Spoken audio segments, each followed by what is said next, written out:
And we are live. Welcome back to this week's edition of the Mecca of Banter. The boys are here again. Cheers, brother. July 3rd, having ourselves some drinks over here. Boys are feeling good. Let's check in. How we doing? Dobes, what's up? Going on, fellas? Been enjoying the nice little 5-day weekend. Capped off with City still top of the table. I know a bunch of boys went to the game this weekend.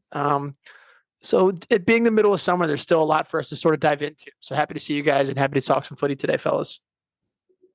Nikki, what's going on over there, my brother?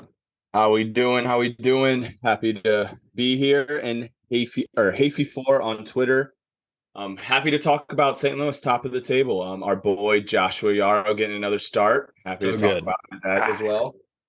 Transfer rumors, of course. Gotta love Chelsea. And obviously we are rent free, and both the United fans have. I don't know why you're saying that. But yeah, we're ready to talk.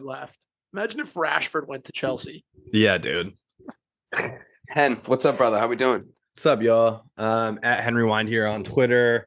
I'm stoked to be here. I'm really excited for this episode. Obviously, diving into St. Louis. I was at City Park 3 times this week, which is like that's the stuff you dream of. Like we've talked about this for years, being able to do that, and so that was sick. I'm really excited to dive into transfers. United actually seems like they're doing something like early in the transfer window for the first time in years. So I'm really excited to dive into that. But cheers, fellas! Happy 4th.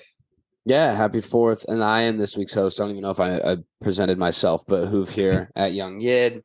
Let's dive into it. The lads took on Colorado and the Kroenke Empire at home this week. We took them 2-0 off of some early goals from our boy Tim Parker and our other boy Jared Stroud. Our boy. My favorite midfielder who had 55% passing accuracy throughout the game. Yeah, the positives. It was a great 3 points. I think we left goals on the table. Could have had more. We're relatively comfortable at the back. You know, the guys that we love taking their chances, Watts and Yarrow and Azeel Jackson, were killing it. Stepped in at the right time. And yeah, a bunch of us were there. So what did you guys see? I think first things first, like I'm stoked that the lineup stayed what it was. You know, when we had that game a little bit earlier in the week, we saw a lot of guys rotating. And I'm glad that it stuck with it, because I think coming off of that previous game, we were so excited to see Yarrow in the lineup. We thought Akil Watts played really well. But I wondered if like Bartlett would have gotten slid back in there, or if like Nowinski would have gotten slid back in there, and it's not what happened. Like, so I think that was exciting. Number one. Number two, playing like a 4-3-1-2 kind of, or a 4-1-2-1-2, like whatever you want to call it. It worked really well. Now we've played this formation before. We've kind of done this before but with different personnel. And so I think bringing in these guys and having them be a little bit more established, just worked really well. I mean, we don't need to say it too much, but we'll say it as much as we can. We're a huge Josh Yarrow fan account here on this podcast. And we've been like calling out that he's like our best ball playing center back at the club. And he showed that times a million. I mean, just to piggyback off what you're saying, I just want to provide some stats as well. I was just looking it up. He had the most passes out of the entire team and the highest pass accuracy with 88%, 42 passes out of 48. So dude, that's awesome. Talking about one of the center backs has to do it. Like, yeah. It's not going to be either of the other ones. No. And I think what's interesting is like we got the opportunity to see the other ones too. Obviously, Parker started the game, got the goal, but then Bartlett came in after the fact. And like he kind of played like a 3 in the back, like right center back, and maybe even a right back for a couple of minutes. But like a lot of his passes were like long, not really to anyone, but the composure that Yarrow shows like game in and game out is just fantastic. I'm so stoked for the kid. He played so well. And Big Sam, like really getting after it. Now he's such a different also, the man's 6'5". Like, I guess like I knew he was tall looking at him, but I would have put my life savings on him being like 6'1", 6'2". 6'5" is a big frame Huge. to have like in the middle of the field. And he, Yeah, I used to think he was Sam, and now it's definitely Big Sam. Big Sam. Yeah, he earned that. He earned that, bro. But I mean, what a first half. Like, I mean, absolutely at the pinpoint of everything that we did offensively. I'm really stoked for them. We played really well. As we mentioned on last week's episode, Colorado is buns. Like, they're really bad. So I'm glad that we dominated the game the way that we did. Getting those 2 early goals that quick is massive for the rest of the game. Everyone just put in a good shift. Like, I mean, literally everyone put in a good shift, except for Stroud. Like, I don't know how many times we have to say it, but like when he got swung out to, what was it, like the right wing back, or he played like a left wing back, one of the two at some point. It just not it, man. I don't know what. He had back-to-back passes that went out of bounds On opposite sides of the very field. blatantly that were his fault, and he not only then was mad at the teammate for not being in the right spot. And it's just he was throwing a fit. Like, what, you were supposed to be there, and like, Mo, my brother in Christ, you passed that directly out of bounds. Directly out of bounds. You can't be blaming the other player. But I also will say I loved, and Stroud, we've been talking about that for a while with him, and you guys know my thoughts on him. But I've been saying Perez as well, or Miggy as well, and I liked that we didn't start him and he came off the bench, because when he came on, I was like, all right, I like this sub to hold our lead. I mean, I like him coming off the bench a little bit more than I do starting, and I was happy to see that. I mean, you guys kind of hit the nail on the head. A couple of guys I want to, obviously you guys called out Yarrow. I think AZ Jackson, that first half that he had, like, he's one of those guys that, like, he definitely plays as a number 10, but there's times where he's a 6 and he's picking the ball up from our center backs. There's also times where you find him out wide and he's taking people one-on-one. I think the first half was sort of, it's a traditional City performance. We don't have a lot of possession. We score in a set piece. We score another good goal, and then we sort of hunker in. The first half was great. We did convert our chances. The second half, to be completely honest with you, is like, at least in my opinion, was insanely boring. Like, it was kind of like we didn't have too many chances. We didn't really create that much, but all that really matters is the 3 points. I think the key takeaways for me is, I said this last time after this lineup came out and they performed, like, the competition is there now. Like, we went from Nowinski playing every single game to like us having a shout out, 2 wins on the bounce, like Yarrow stepping in for Bartlett, as Nick said, has the most passes. Like, Hebert still holding down that left side. Like, AZ Jackson comes in, and now, like, who do you play in that spot when Lowen's back healthy? So I think there's a lot of good problems to have, but at the same time, this Colorado team was absolutely terrible. I think the good thing is hopefully we keep the same lineup, and, you know, at the weekend, what are they? I think they're ranked like second to last in the other conference. So we're almost back to where it looks like Lowen is getting ready to start training in mid-July, and then hopefully Klaus. So if we can pick up 3 more points, like, we're setting ourselves up for success. But I'm extremely proud of the boys, and more proud that Carnell stuck with the lineup. Yep, I agree. Like, he didn't. We're so used to seeing him like change his wingers, change the way he plays. And I'm proud that he just stuck with the lineup, and it clearly worked in the first half, and the boys trusted it. The last thing I have to say is, I know I'm a little bit different than than most people, and yes, I can understand that Hemi Parker is so important to the way that we play. He is always in the right position, but like, being in person sometimes and watching a man dribble and like think that the white line is his teammate is the most frustrating thing in the entire world. Like, I love him. He's always in the right position. He's an all-star. He's such a cornerstone to our defense. That doesn't mean that it's not frustrating sometimes when he just boots the ball straight out of bounds. I was going to say, man plays kickball. Yeah, dude. The difference between Yarrow coming into has just been so insane to me. 100%.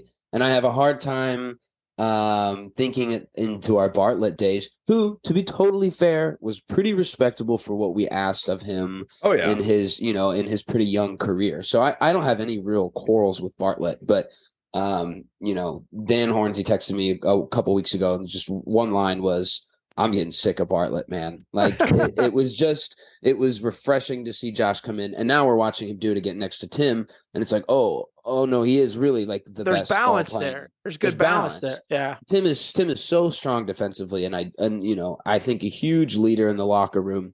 100%. And I totally understand the frustration with the no nonsense stuff. But now when we have someone that he can swing it to, that will be able to find that accurate pass, that completely changes the line. I'm not sold on Carnell's adjustments in late games. Yeah. I just think they're random sometimes, and it's a long season, and I totally understand recycling and keeping some legs fresh. But I just, we could have killed that game off. Everyone on Twitter and online was so elated about the win, and I had like this weird little just like leftover feeling after the game. It was like, we could have hung more. Like, we definitely could have slapped another couple up there.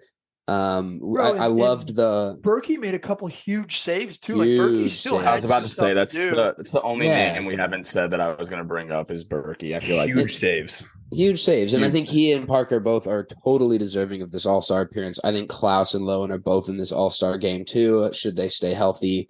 But yeah, and seeing them go forward with like a 3-back system, I think is solely due to Josh. Like the 100%. comfortable, the way that they feel now with the back line with the ball. Hebert's never going to be that guy up on the wing, but that means you can leave, Stroud or whoever you want out on the left while Watts is giving his full run on the right side. If you looked at some of those stats and the passing progression lines I sent over, and I think we tweeted them, most of the game going forward, they were in like a 3-2-2-2, and it all went through the right side. It was completely neglected on the left. So I thought that was interesting. I think that gives a look to what we're gonna see going forward. I think with just one more healthy, stud center back, one more healthy stud center back, I think that's our strongest, area of depth. So why not play with more of them if we're going to keep playing, still an offensive style? I sometimes hate 3 and 5 at the back, but it's definitely not a pragmatic way of playing. So I'm curious interested. your guys' thoughts, because I think we all kind of agree, and we had the same conversation last week. Like, who do you play as your wingers? Obviously, Stroud was the choice, and I think, give him credit, he scored the 50. The guy less than 60% passing accuracy, no matter what position you play, is terrible. So, like, I'm curious again. Like, I would love to see Pompeo play there. I think whenever he comes on, I read something that today that was like, I think it was like 10-3-2 City is when like Alm just plays, not even starts. So like, I think there's a few different key options there, but I'm curious to see what Carnell does, because like, yes, he scored, but like, can't believe I'm about to put Cristiano Ronaldo's name in the same conversation as Jared Stroud, but like, God, we've seen performances where like players score and they're terrible. Yeah. So like, that's all I'm trying to say is it's sort of that, like, yes, he scored, and I hope that there's that like not satisfaction of like, hey, we can still be better than we were on Saturday night. So we'll see. Man, it wasn't a great shot either. Like it went in. It went in, and it's a hard save for the keeper. Because it was through some legs and he couldn't get down. So didn't have a view on it. But man, the funniest part to me, I watched it. I was babysitting my nephew, and I watched it on TV.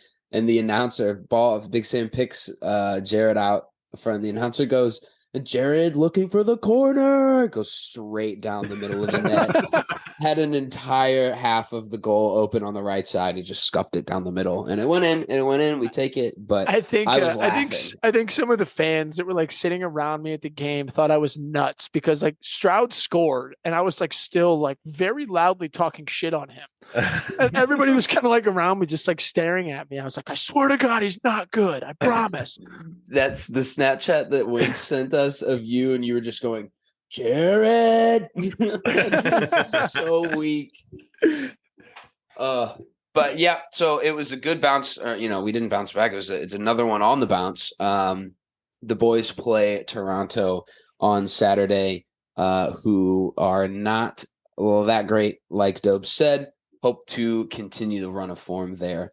The only thing I'll say about Toronto, though, is like they do have guys that can play in moments. Like Toronto definitely has guys that can like pop up and put the ball in the net. Like they have like the 2 highest paid players until Messi. Like they have the 2 highest paid players in the MLS on their team, and like they can have moments of brilliance. So like if our defense falls asleep, which we have done a couple times this season, they can definitely challenge. Yep, there's some star power on that team for sure.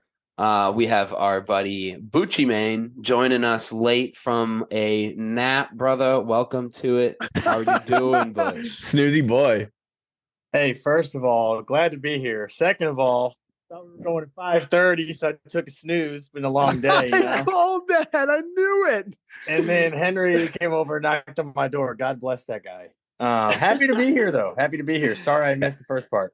Hey man, no Good. worries. We're happy to have you. Anytime with your face is just fantastic for us, I think. We really are on Butch's timeline. Like, I mean, there's not many other dictating forces of this podcast other than Butch's timeline. This is our molder of minds here, fellas. Let's Yep. let's I will pause say, for a second. Let's pause for a second. You all can confirm that 5:30 was confirmed earlier. So I took a snooze, set an alarm for 5. It was a 2-hour snooze, brother. We taled about it at like 2:30. Bro, and you are I know. off I all see. this week. What are you tired from, bro? All right, but Butchie, I do want to actually pick your brain. We were just talking about the city game. You got to go to another city game over the weekend, and I kind of wanted to get your reaction on how it went and the atmosphere and all that. Yeah, no, I thought the first half I liked, and I'm sure that they may have spoken about it, but the second half I did not like at all from Carnell. I didn't like going to a back 5. I didn't like this whole, we got a 2-goal lead, let's sit in. Like we were standing in those seats, and me, Griff, Dobes, and Lucas and Jake, and we were literally like, it was like the 80th minute, and I looked at Dobes and I said, have we had a shot on goal in the second half? And he's like, no. Close. And then it was unbelievable, and it all stemmed from like Carnell wanting to preserve his lead and sit back, and I just didn't understand it because it's not like we were playing Nashville. Like we weren't playing a hot team with one of the best players in the league. Yeah, you know, we're playing the worst team in the MLS, who did not do much at all offensively, and we decided to sit back. So I didn't understand that, but we take the 3 points, right? Yeah, we'll take it. Yep. And I completely agree. The shape and everything was good enough for the first 45 that we shouldn't have been worried defensively. So why are we, all of a sudden making these snap reactions to go deeper? Last thing before we talk about the Pirate of the Caribbean, what's the deal with what's up with Blom? What do you mean? He came off in like the 60th minute. I'm just like, I don't know if anybody heard, is he like, I saw one tweet that said that there was like potentially some issues like with the heat and humidity that was Sounds bothering him. it didn't say anything Yeah. like injury related. Amazing. Yeah. Oh, They didn't mention it in the press conference yesterday either. So I'm assuming that sounds we great. take that as good. He's a good baller. news. I know Joe's Yeah. been saying it for a while, but It's different. man's a baller. But it is weird. Like we don't talk about him every week because it's not like he's scoring the goals. But I mean, he's literally everywhere that he has to be. Dirty work, man. It's like I was Might trying be a little of Tyler Adams. Yeah, I was trying to explain it to Paige the other day of how hard that position is to play, to not be like sucked into where the ball is because you're guarding space, but always knowing where to step. Like it's such an unsexy position to play, but like it's the world's biggest difference when you have a guy in your team who can do that versus a guy that can't. And like I don't know, I just think of like Miggy sometimes when he like fills in for that position, like how he just doesn't have yet like that perspective on the game to know where to pop up. And like Blom's just different gravy, man. I don't think anyone can get out of tight spaces better than him on the team. No, and so composed too. Like Yeah, that's it's unbelievable. what's so crazy to me. It's unbelievable. He'll pick it up in the middle, turn. He'll only Give get his better. body too. He'll Yeah. only continue to Weight get better. distribution turns. He even said himself, there was that interview with him about how like it took him, and rightfully so, like new city, new surroundings, like it doesn't just take like a month and all of a sudden you're settled in from like coming from where he was to here. So like I think we're finally starting to see him hit his stride. And then I think like Lewin coming back only helps him even more. I think so too. Like only allows him to play with a little bit more freedom. And it allows us to be a little bit more forward too. But He's yeah, 23 years old. that's what I'm Like, saying. He's And- young. and you hit the nail on the head. That's such a you can't like always statistically figure out how good that position is, but he seems like he's everywhere for us. And especially when we're a team that doesn't have the ball, he's extremely important to how we play. Yep. Definitely. We love him. My favorite. him on the pod. One of my favorites. Yeah, seriously. I love the guy. So the other action that we had this week was the United States men's team, who took a 6-0 win against Trinidad and Tobago. Was this more of the same? Are we impressed? Do we think we can win it?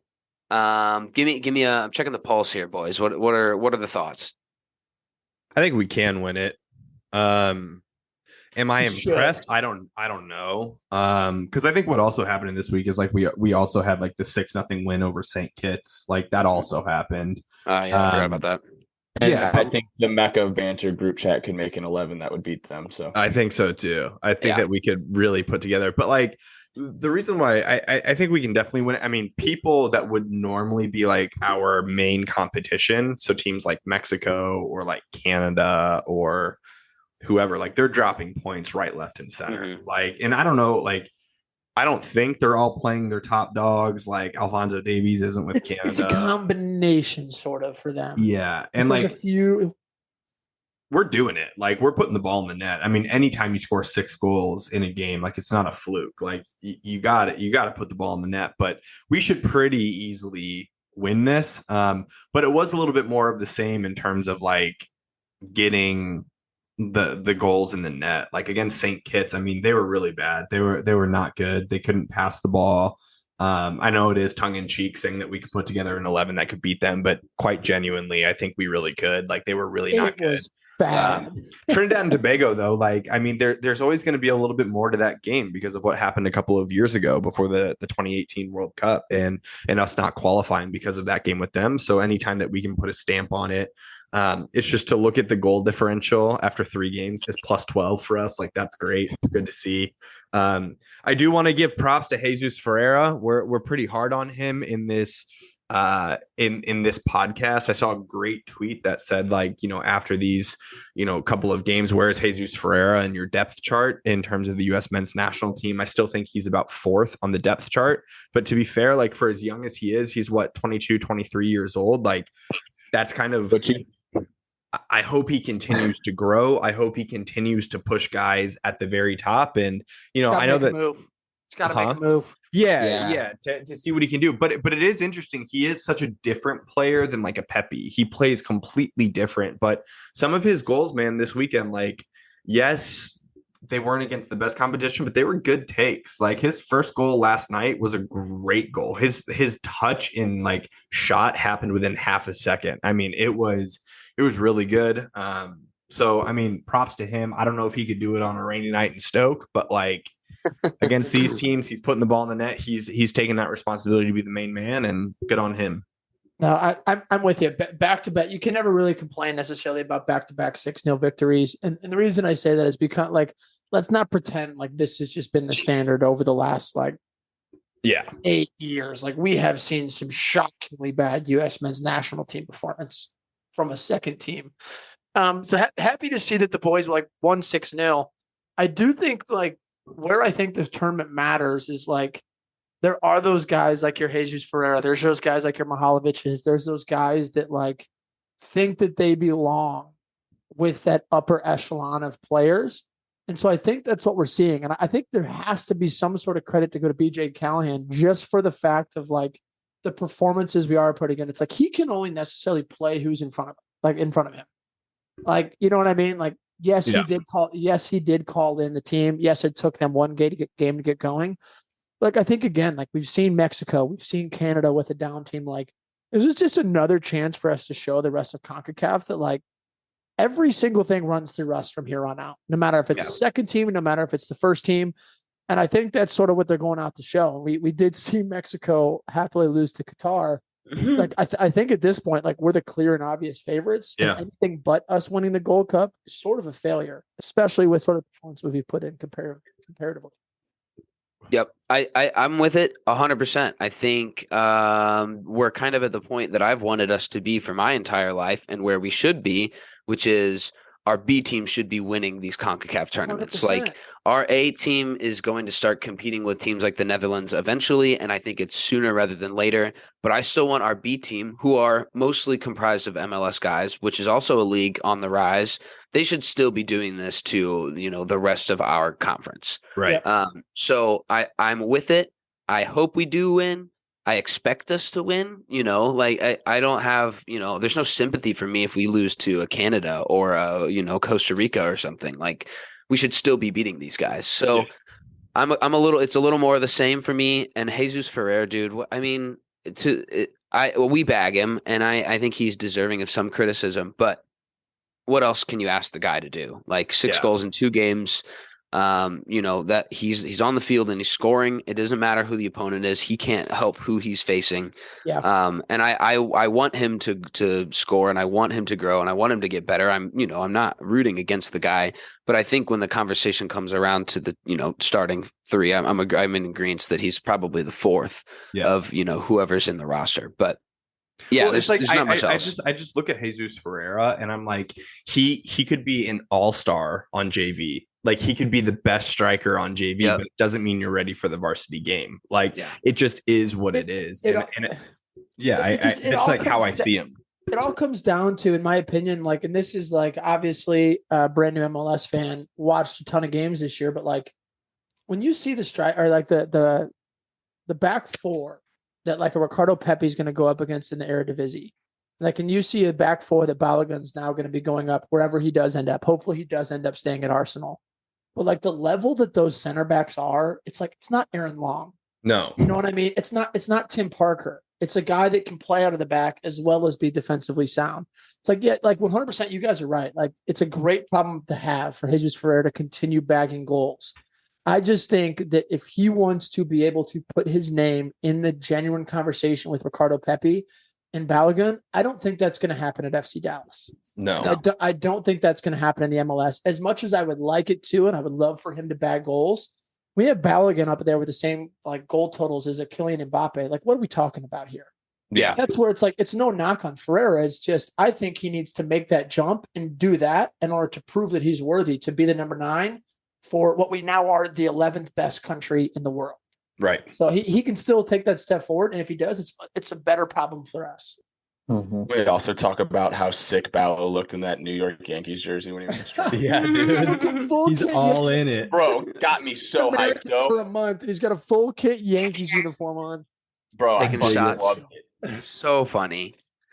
So I think the general consensus is we expect to win this. It is more of the same. Obviously, these next couple of matches get tougher with the teams that get out of their groups. So looking to win that. But the only other thing we have today, lads, and it might be a pretty juicy section.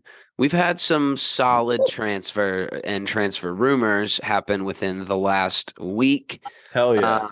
I had to think about the last recording and who was even signed before we recorded that one. I don't even remember. It feels like it's been a month ago. Well, I'll let the United guys take their stab at it first, but definitely some interesting ones for all of us. So Dobes, Hen, who'd you guys pick up this week? Dude, we got the best English midfielder in the world. Bar none. Bar none. Oh man. We signed Mason Mount from Chelsea. And just call a spade, we're still awaiting official club announcement. My guess is it'll happen tomorrow. But we got the here we go from Fab, which by all means that's what it is. I am so stoked. I'm so excited to have him as part of the team for a couple of reasons. I think Ten Hag has shown, even in his first season, that he likes to press guys high up the field. And to me, he's like an Eriksen replacement. I think that Eriksen still on the ball has a little bit more to his game of finding passes and being like a true 10. But when you play him in an 8 position, I think that Mason Mount will overtake him. He's a signing that'll go straight into the starting 11. It's what we need. And if our backup 8 is the guy that started the majority of the games last year as an 8, I'm here for it. Mason Mount's also a dead ball specialist. He took all the corners, took all the free kicks for Chelsea. He's another guy that can be added into the mix. And to be honest with you, I think he has a moment of magic in him. Like, I mean, Dobes and I watched Marcus Rashford struggle so much not this past season, but the season before that. Like, we watched him struggle. It looks like a shell of himself. And I think that Mount went through the same thing last year, but you can't really blame the guy when Chelsea's head was just such a shit show. There wasn't really any guy that was going to be standing out. So I think you put Mount under Ten Hag, and it's going to be a whole new dynamic for his career. And to be honest with you, what I'm probably most looking forward to as a United fan is like the press conference or like the interview that I know that he's going to do with United, where he basically says that it's always been his dream to play for Manchester United, the biggest, best club in the world. And it just like takes a literal shit on all of Chelsea's organization. The guy that was one of their own, the guy that was going to be the club legend, the guy who I even said 3 years ago was the future captain of Chelsea, like the guy that was Chelsea through and through, is choosing the best club in the world. And I couldn't be more ecstatic. I think that it's a great signing. I have to say, I got to echo everything that Hen said. I think it's been such a wild turn of events for not just for Chelsea, but for Mason Mount. Because I'm one of those people where like my favorite players that have ever played for Manchester United are Paul Scholes, are Ryan Giggs, are the lifers, your Roy Keanes, who come and join United and they stay, they don't leave. They respect the club's legacy. They respect the club's heritage. And it's nice to know that like Mason Mount can finally have that dream move that he's been like wanting for. He can finally go play for a big club. But I genuinely think that where this means the most is Ten Hag got his guy. Yep. And I think that's something that we haven't seen in the past for any manager.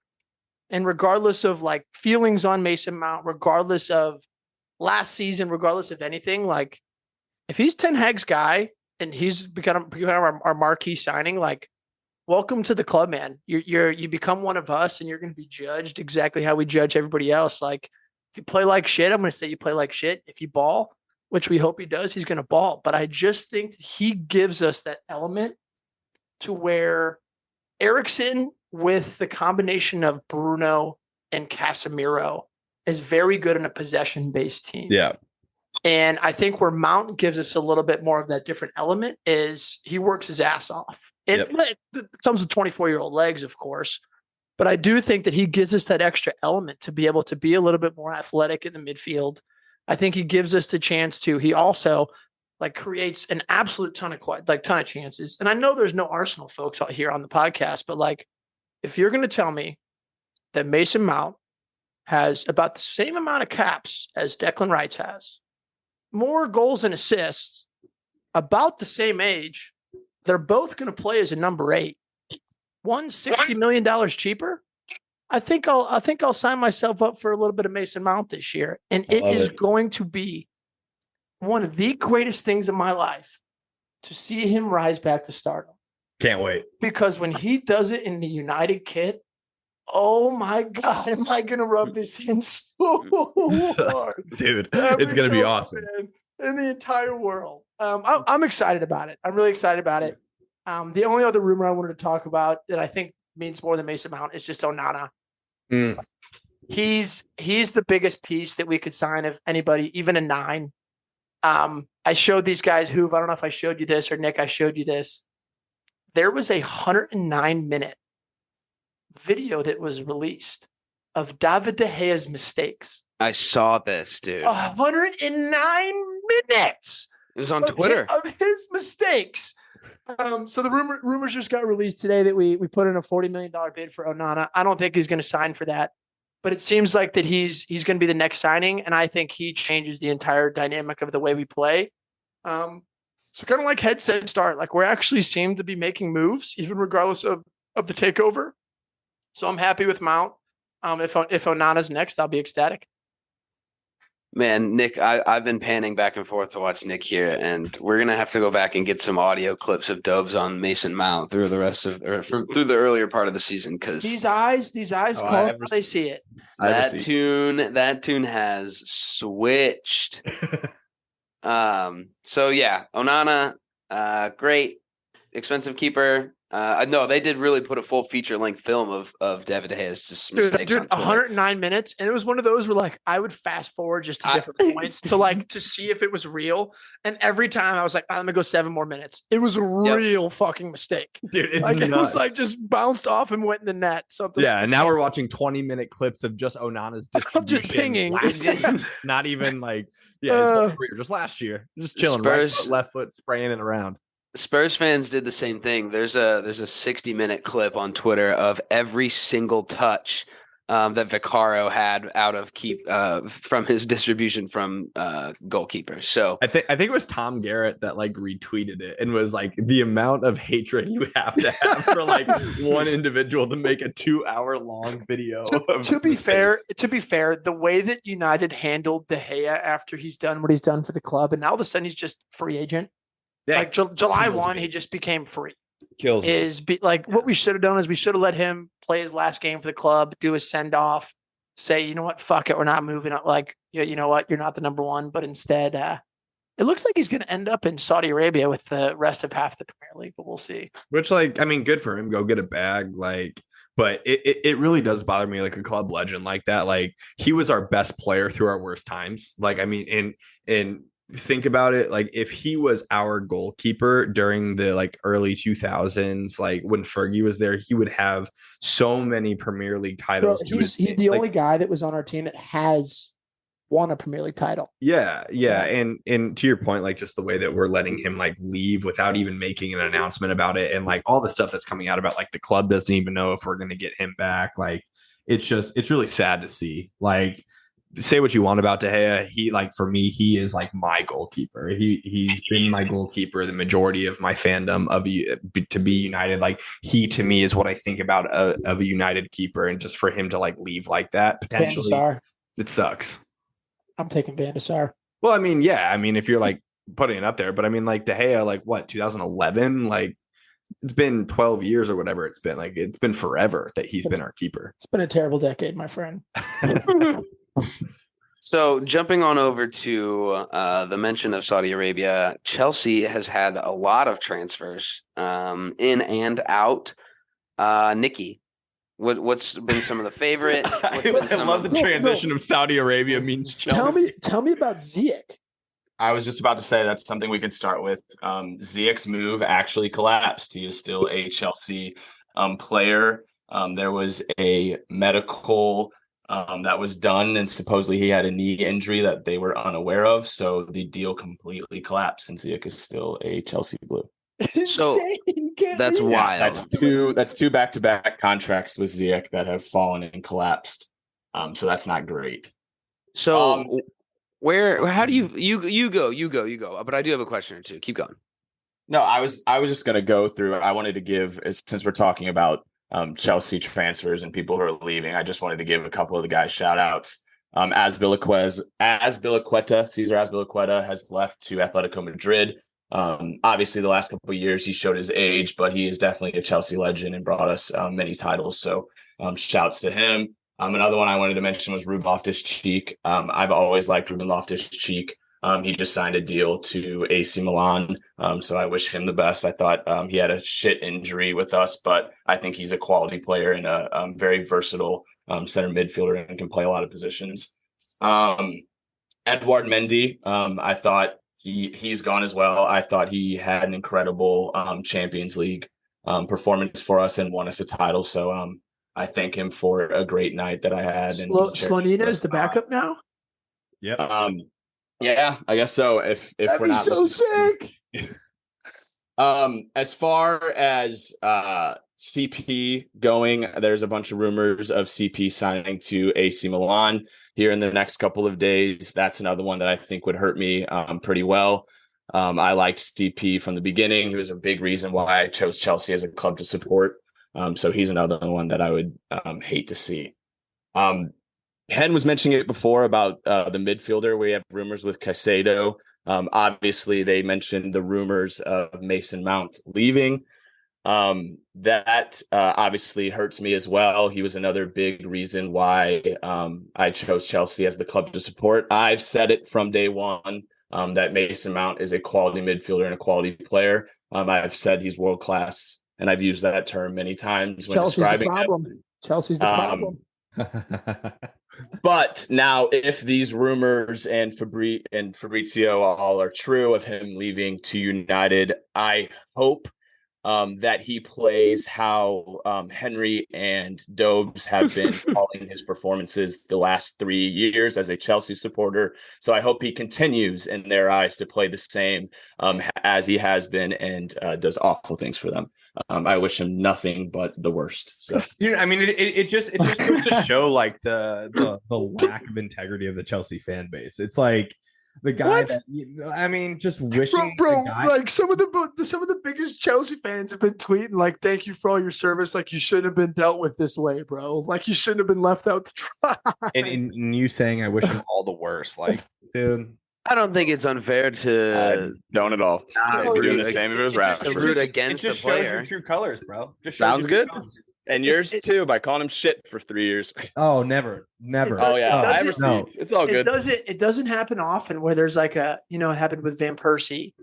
Like there's a like a Cesc Fabregas where Cesc left. Like there's not a lot of these like big necessarily like clubs don't allow it, but like in the same season we've seen Chelsea let Kai go to Arsenal, which they're kind of in the same boat as us. They're hoping he finds the form. Like Mason Mount's coming. I just think Mount didn't want to go anywhere else but England. But like I do think the one sort of aspect that Nick hasn't brought up, and I'm giving him a little ammo there, is like giving your rival 60 million and then like giving your rival 75 million to go spend and get younger on a player that was probably going to leave anyway. Like business savvy is definitely like in the long term may turn out for them.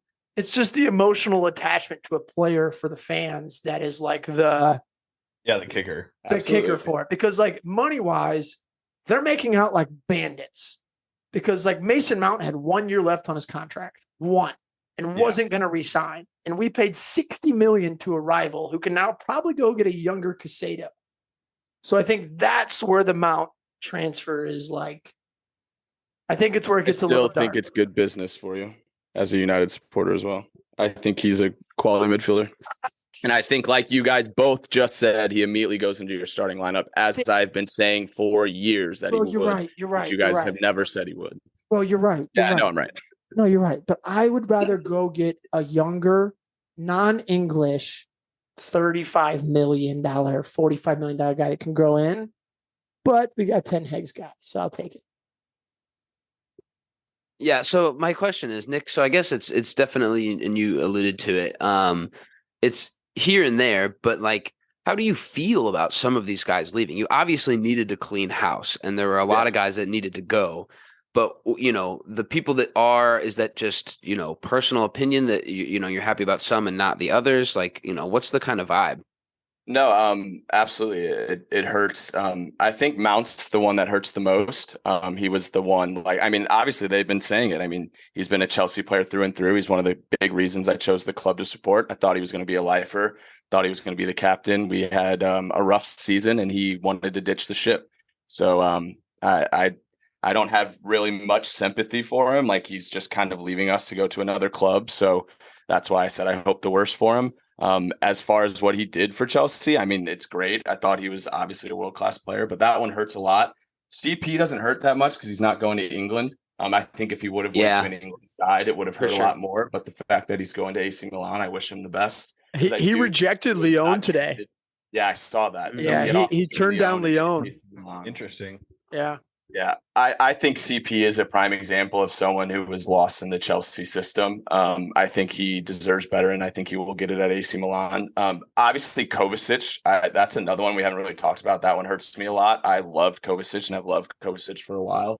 So losing him hurts. But Kai is another one. Like, it fucking pisses me off that he's going to another English club, especially Arsenal. Once again, I think he's going to make the club better. So that just irks me a lot. It's not as personal with him because he's not a Chelsea lifer, so he can kind of just get bent. So that's pretty much it. I feel you 100%, and I think if it's the English club thing. 100%. Harry Kane going somewhere in England, like especially to Arsenal, Chelsea, it's over. Like from my standpoint, it's tough to ignore every record and all these things that he'd set, but it's over. So I'm defending. I don't think I don't think any of us really truly wish the worst on a player, but definitely wanting him to not perform in a United kit. I'm I hope he defending that flops. 100%. Yeah, I hope he flops. Yeah, What do you? or that's what do how I you would feel two? too. What do you two? You guys are the perfect two for this. What are your guys' thoughts on your ex boy, your new boy, Poacher's comments in the interview? I just watched his interview today. I told you guys before the pod. I thought it was really interesting, and I didn't mind him throwing Spurs underneath so quickly. Most successful club in the last 15 years is what you call Chelsea. Yeah. I also thought it was That's what really. Poach called Chelsea. I thought it was really. That happened while you were interesting. asleep, Bush. That happened this afternoon. Oh, Damn, Doug or a lot of Butchie, do you time passed. disagree? That they're the most successful in the last 15 years? Is Do I? Liverpool? Yeah, I disagree. What the hell? Man City has 7 league titles. Okay, yeah. I thought he was going to throw Liverpool in there. Then I would have fucking roasted him. But we're good. Yeah, dude. No, but I thought it was interesting how confident he was. I really Me was. too. Me too. I thought that was. Because I told you guys on a couple of pods ago, my prediction for next year is I hope we do better than 12th, and he's making it seem like we're going to be fighting for the league title. So I'm very intrigued to see what he brings. I will say I love his part about the culture and talking about the players and how he wants to bring a good environment to the training grounds. I know that's probably what every coach and manager says during a PR interview, but it was nice to hear from him. But yeah, I thought it was really interesting how confident he was. Snake, dead to me. I was about to say, Absolutely dead to me. His best years as a manager were finishing second in a Champions League and third in the league. So congrats on all the success that you've had, Poch. Hope you can turn Chelsea around. Guy can fucking blow me. Yeah, so moving on. Liverpool has made a signing, but it is a big signing to Big a certain signing. degree. Social Yeah, media. Gucci. talk about how every Social time they sign media. someone, the Europa League tweets, and it makes Oh, me it's so- amazing, makes me dude. die. It's I will amazing. say I mean, that is I'm not pretty- that in is Europe, funny. but like it's still funny. I will say that is funny. I laughed at it when I saw it last night. I saw it. I started laughing. Yeah, so we made the first thing that I should talk about is Klopp has gotten a lot of the dead weight out of the club, like Oxlade-Chamberlain, Naby Keita, Milner, guys that just didn't play a lot are now gone, which was a smart move, and that's part of what hurt us the last year and a half was when guys got injured and when we needed reinforcements. Those were our reinforcements, and they just didn't cut it well. They didn't cut it well enough for us. So obviously the big signing for 76 million, we triggered his release clause the day before it expired, but Dominic Szoboszlai. No, bro. Shabazz. Slazer's Slabazlai. Slava. We are I'm off to still- a I'm hot still start here, practicing. folks. Hot start. Dude, we have a I'm manager still that we practicing, can't pronounce bro. his name, and we have a player that we can't pronounce his name. We got to figure this out. Butch, It's been 2 during days. golf on Saturday. Butch was gassing this dude too. He can't even pronounce his name. Well, no shit. You pronounced that name right. You Slobodoko. freaking boner. All right, listen.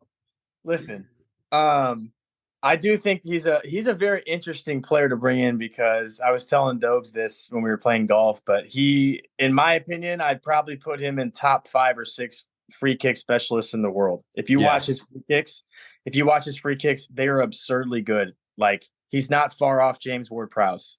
So that's a very, very big dynamic to bring into our team, which something that we don't really have. Who's taken every free kick Trent? we've had? Trent, don't you have the and- best ball playing right back ever to live with Trent Trent's not Alexander the best- Arnold? No. Free I think kick Trent's, specialist. I think Trent's a good free kick specialist. He's not as good as Slabazlai. I don't know, man. Okay. He's not that's as good tough. as I mean, Slabazlai is. Hey, Shabazz is amazing. at you that. saying this now Trent's and nasty. something earlier? Whatever. Butch, I might break your brain here. Bunch of switch ups. What do you think about Thiago taking Liverpool out of his Twitter? Yeah, so I was actually going to talk about that. If we move away from Slobozlai, but Thiago is rumored to leave. They're saying that Fenerbahce is in on him, that the Turkish clubs want him. I'd be sad. I'd be pissed. Look at your face. That's his boy. That's my boy. He's been my boy since he was a kid at Barcelona. I would be really sad. That would be a hard day for me because I wouldn't understand the logic behind it unless Klopp has like two for sure signings that he's bringing in the midfield. It makes no sense to let him leave because I spoke about it all year on this podcast. Our biggest weakness for 9 months was our midfield depth. We had no depth. The guys didn't cut it. Henderson's past it. Guys just aren't good enough anymore to play every 3 days. And we didn't have any rotation. So if we let Thiago leave, I'd be really upset. I will say it looks like we're rumored with Kefren Thuram, Marcus Thuram's brother from Nice. Good player, box-to-box midfielder. He's valued at like 35 million, 40 million. He got his first French cap. He's 22, really young. So that'd be a good signing, see what he can do. And then the big one that is now rumored is Romeo Lavia from Southampton, the young Belgian. That'd be class. That would be a good signing. Yeah. Yeah, he's really good. Obviously, he's a kid still, but he is a baller. But the only thing I don't like about it is they're saying here that they're about to prep a 63 million bid for him. He's a kid. I don't know if I would pay 63 million for him. You know, I would maybe try, like, you know, Dobes was talking about, like, he didn't want to pay 60 million for Mount. Chelsea's going to take that money and probably get Caicedo for maybe a bit cheaper than that. So it's like, do you really want to pay 63 million for this kid when you can use it on somebody a bit more experienced? I don't know, but I do think not even in the Prem, dude. Like, yeah, that's a big thing. Championship club. Yeah, absolutely, 100%. But I think Romeo Lavia and Kefren Thuram would be two good signings because they do give us a chance to actually rotate our midfield now. If you guys make those two signings with McAllister and with Szoboszlai, that would be fucking outrageous. I'm gonna give Butch an idea, and I'm curious his thoughts. You guys need to buy a right back because Trent Alexander-Arnold can do everything that Declan Rice can do, but he can ping the ball like Andre Pirlo. Mm-hmm. Like, I think, like Andre Onana. I think that Pirlo, I think that Trent, like, needs to be utilized in the midfield. Like, I think if you guys were to go out and buy a high quality right back and play Trent as like an 8 or as like a 10, like, I think that you have that midfielder in your team already.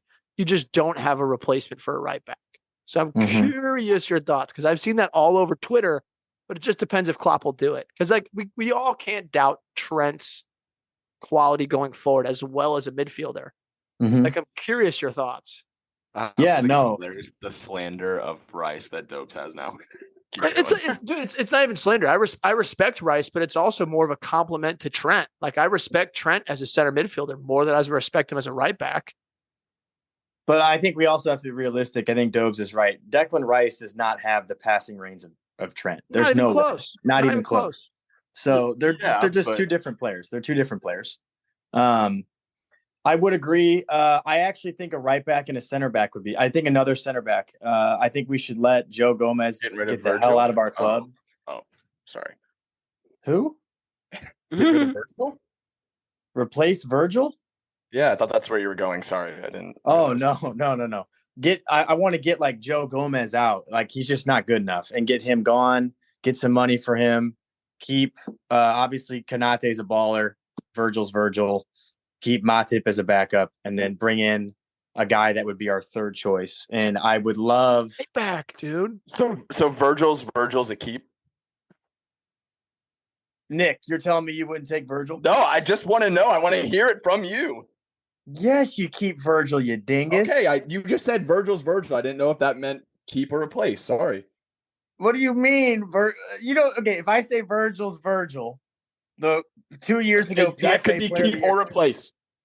Bruh. Oh my gosh. It's okay. I still love you though, man. I haven't seen you in a while. But listen. I didn't say that. I agreed. I was just asking. But listen, there's one guy that I would actually really like. If you think about Liverpool, the one thing we don't have is a left-footed center back, and I would like to have one. And the guy that I'm thinking of he's been a baller at Sporting for 2 years. He's really young, 21. I also signed him in a former career mode. Dude lit it up, dude. Jesus, man. I swear to God, I had him in a career mode on That's how Barcelona. Butch He got his it to like an knowledge comes 88. from. Dude, so no, his name's Gonçalo Inação. He's Portuguese. Really, really highly rated prospect. He's gotten some starts for Portugal's national team. He's an 89 potential on FIFA. Yes, he is. No, I really like him, and I think he'd be perfect because we don't have a left-footed center back, ball-playing center back, which is what he excels at. He's an extremely good passer of the ball. So, Yeah, Virgil's Virgil. You're right. I would like, bruh, I wish I could reach through this screen and just smack you right now. Dude. Listen, those are my two things. And then if I could sign a right back, Dopes, Tell me that's not the craziest shout for real. Like Trent is a baller of a center midfielder. no, he is. He does. Look at the 2 games he played for England at center mid. He was What I'm phenomenal. saying, man. Against Malta, brother. But Didn't have to play defense. okay, but you can say the same thing about Jesus Ferreira against St. Kitts. You know, like Did You we know? not? Yeah, I mean, we said it. You're right. I know. We did say it. I know, we but just compared Trent to Jesus Ferreira. I was about to say, I love that comparison. That's more accurate than no, I right. was saying, Shit. like, of course he balled out. Like, yeah, they played Malta, but he looked really good. He outshined the other midfielders he was playing with. But the one right back I would sign again, I would go young here. I would sign Arnau Martinez from La Liga from Girona. He's the future right back of the Spanish national team. He's going to be an absolute stud, and I would sign him. Get him now while he's cheaper. Hope United signs Thiago. Be gross. Bro, he ain't going to United, man. I'll buy you a parka. You already owe me one if you guys finish 12. So to wrap up all the transfers, I gotta throw my hat in the ring here, boys. We did the thing Hey, that I wanted us to do. Congratulations, bro. We did the thing that I wanted us to do. I said, a couple weeks left in the season, we said, which of the teams do you want to go down this year? And I said, Leicester, give me Matters on a 40 mil transfer fee. And sure as shit, with the club that no one thought would do it, did it. sign him up in the front office, Hotspur fellas. signed Sign him him. up. They got James Levy, Madison. Levy in, baby. Levy in. I think it's hilarious that Spurs sign a Leicester midfielder for some experience of title winning. I think it's hilarious. That's Nice. good. That's good. Yeah. More titles than the rest of us, but yeah, we have someone to take free kicks now.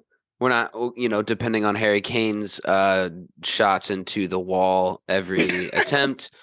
You gotta think Harry Kane would happily give the ball too. By the way, you gotta think that Harry Kane's Yeah. pumped about this one, and Yeah. and from what I've heard on his transfer saga is that he is open to joining Bayern, but he has not yet really tried to do the force his way out yet thing. So there's a world where he does try and leave, but I do think you get enough around the guy. Hopefully, you convince him that something might happen, but. This is the best signing that we've had since Gareth Bale came back, or at least the most exciting, in my opinion. Yeah, We that's fair. finally replaced Christian Eriksen after however many years we went without him. That's crazy. There was never a creative midfielder. We never had a creative midfielder. Tried with Belly. We were playing with the double pivots and, Højbjerg and Bissouma or Bentancur too. Like, not all the same type of progressive, passing creative midfielders that, feed guys like Harry Kane and Son. Like those years with Eriksen and Dele and Sonny and Harry Kane, those were electric. That was the most Who fun was your Spurs coach? teams I've ever watched.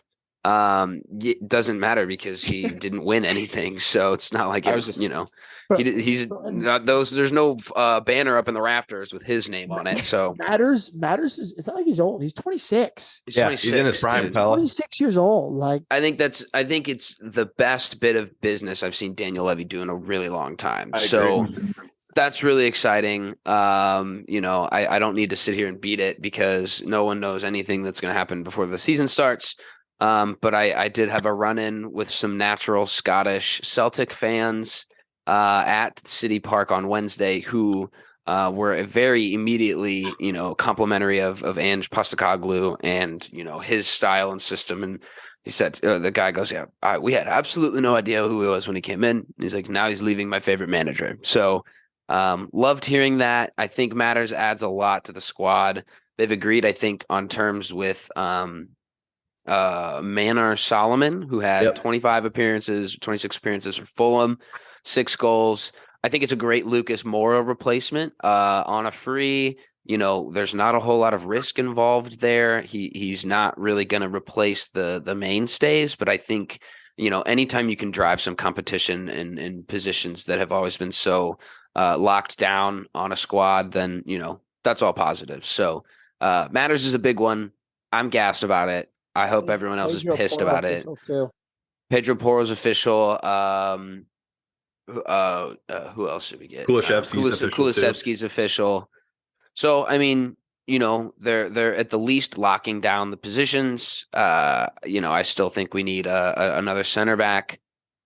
Where else on the field do you start to transform? We could get 2 more center backs, truthfully, I think, to really change the club. But whoever's going to line up next to Christian Romero just has to be better than Eric Dyer. And I'm genuinely more excited about this season than I'd been in a while. So that is the Spurs. That is the transfer roundup. We've had a good one. Butchie, we're going to leave it off here with a quick fact or cap.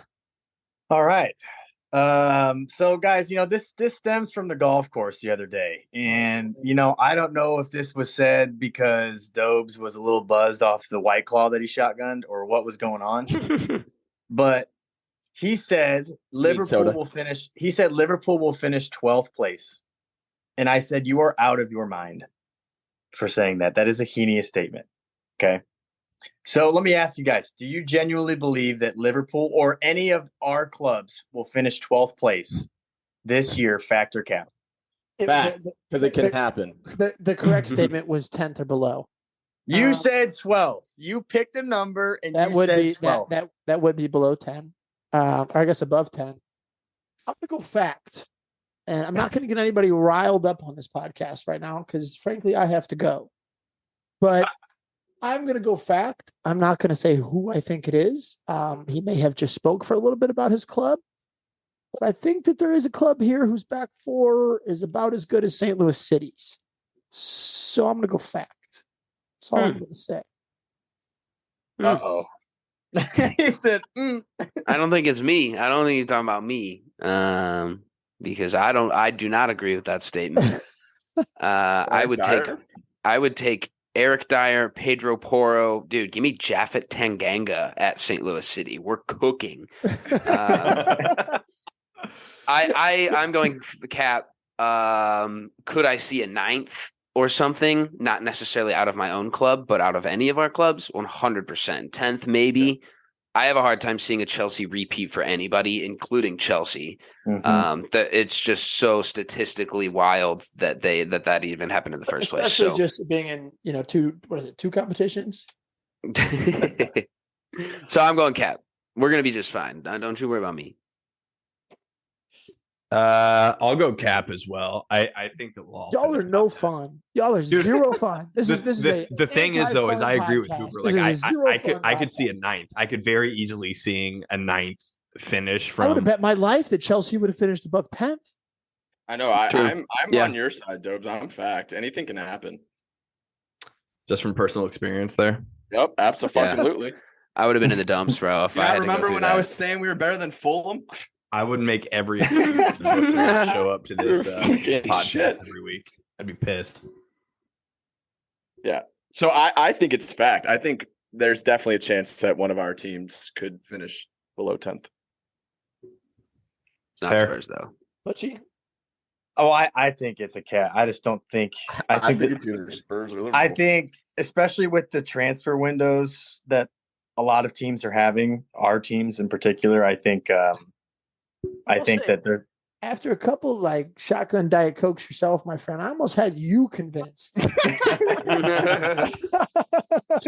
had the biggest sugar rush you could ever imagine, man.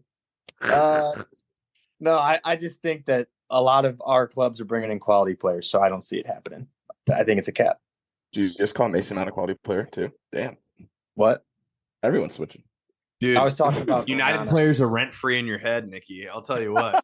You love United them. players. I don't know what you're talking you about. Why don't you love quit 'em. talking about our fucking player for once? Yeah, Hey, his Instagram photo is him in a Chelsea jersey with Chelsea tagged in it. He's still a Chelsea player You right know now, what? boys. When this podcast comes out, it's gonna be different because we're gonna announce him. Good riddance.